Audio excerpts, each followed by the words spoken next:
somebody's recording this, because I hate to break the spell here.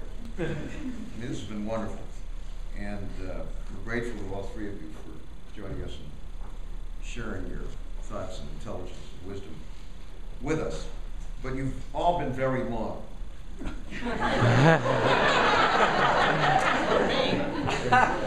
Bill said he did 15. Anyway, so I'm going to try to shrink this dramatically so we can maybe take a quick break, but get out and hear what you guys have to say. Just a few random thoughts, because I'm the oldest guy on the panel. In fact, and I don't want you to break out in song, this is my 77th birthday.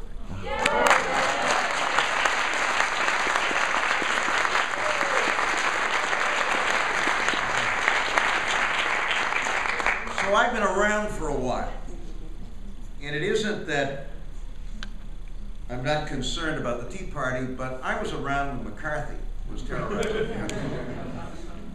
A few of you may be old enough to remember. I remember the John Birch Society, I remember the Christian Coalition, and now it's the Tea Party. And it's not that I think we ought to take these things lightly, but not consider them important events in American history. And I agree with you, Paul, to some extent that the mix of Americans looks different. But then, when my parents came to this country from Southern Europe, we looked a lot different from the folks that were here. Not to mention folks from Asia, who were the subject of the Chinese Exclusion Act, and as Paul knows better than anybody, were incarcerated by the thousands during World War II, in part because they looked different. But as Earl Warren said when he ran for the governorship of California in 1942, when asked, well, why aren't we incarcerating German Americans and Italian Americans? He said, well, the Japs are different. When you look into their eyes, you can't tell what they're really believing. But of course, a few years later, he himself was the subject of billboards all over the Midwest and the South, which those of us old enough to remember can tell you about, which said simply, impeach Earl Warren. That was the Tea Party of that generation. So we've seen this before, and as I say, it's not something to be lightly taken, but there's a continuing thread in American history that seems to reflect these views, and the Tea Party these days is that element. I can't help thinking, however, and I'd be interested, Bill, particularly in your comments, I can't help thinking, however, that the economy continues to be the dominant force in people's feelings. I mean, what happened to all those folks who voted for Obama, who are independents? Well, I gather the numbers say they shifted, which means they can shift back. And I can't believe that it isn't the economy primarily as a result of that shift. Now, I think Democrats also have a message problem. And let me just say one or two words briefly about that. Healthcare. Folks, if you go out and take a poll nationally and ask the American people the following question: do you believe that working people and their families should have decent and affordable health care? What do you think the response will be? Yes. It's about 94, and 94% afford, 6% haven't thought about it. Unfortunately, in putting the National Health Reform Bill together, Democrats weren't saying that. They were not saying to the American people, this is all about working people and their families. In fact, I think many Americans think it's another welfare program for those folks, and you're taking money for us to do that. Now, I'm the last person in the world to advise the President of the United States or anyone else about how to communicate in national politics. If I had any ability to do that, I would be here in another capacity. So I'm reluctant to do it, but I do think that message is important. I'm a child of the Depression. I remember FDR. How many of you are old enough to remember FDR? I saw him. FDR never let us forget Herbert Hoover for 1 minute. Nor did Harry Truman. We Democrats ran against Hoover for 40 years. Hoover was the word that was used for the kind of economic policy which brought us the Great Depression. And for reasons I don't understand, Democrats in Washington very quickly stopped reminding people of who it was who created this mess in the first place. So I think there was a message problem there as well. But again, consider the source. Now, what about advice to the governor? I'll try to be very brief. By any standard, this was a very impressive victory for the Bell package. And I speak as somebody who couldn't get himself reelected the first time he ran for reelection. And we had gone from 12.5% unemployment to 5% unemployment. And I was 40 points ahead in the polls with 5 weeks to go with the Democratic primary, and I lost. So I have a lot of respect and affection for rookie governors who get themselves reelected, and in very impressive fashion. And there are a lot of reasons for this, one of which I think, Larry and Bill, I'm not sure, Paul, has something to do with the fact that Scott Brown did us all a big favor.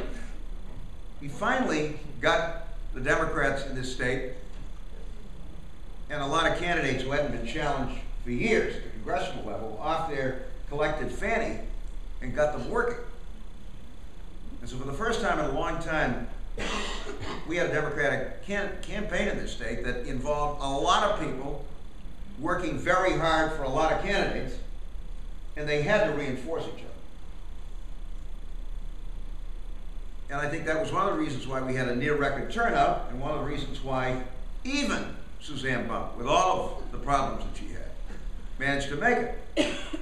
Now, if you know anything about her opponent, you'll breathe a sigh of relief. But in any event, this was a collective effort in a way that we hadn't seen before. But I think, at the same time, Deval, both as a candidate and in terms of his campaign, did an extraordinary job. And part of it was his demeanor, his attitude. Talked about that last night. The fact that optimism generally wins. My sense, Larry, was that Charlie Baker didn't sound or look like an optimist.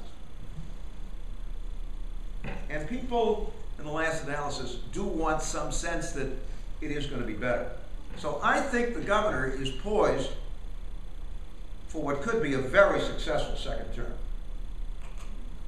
He's going to have to move some people around. He's going to have to replace some folks. I suspect there are going to be some people that are going to want to move off the scene and try to put in place a very strong team. But he already has some strong people. His Secretary of Administration and Finance, an impressive guy. He now, third try, has a Secretary of Transportation who is a very capable guy. One of my kids started with me way back in the 80s. Most of them are running teaching hospitals and making $2 million a year, but Jeff Mullins is the Secretary of Transportation, so I'm proud of him. But I think Deval has to put a team together that's a nice mix of his best veterans and new folks who will bring new energy and a new sense of purpose to what's going on. And I think his agenda is pretty well set. I mean, this agenda has evolved, and with the possible exception of the public higher education system, which I think has to be an important part of his agenda, and where he's done some things but hasn't really emphasized it. He's got an agenda in place that's pretty impressive. He's really working to rebuild this state's infrastructure, which was a wreck when he arrived in office.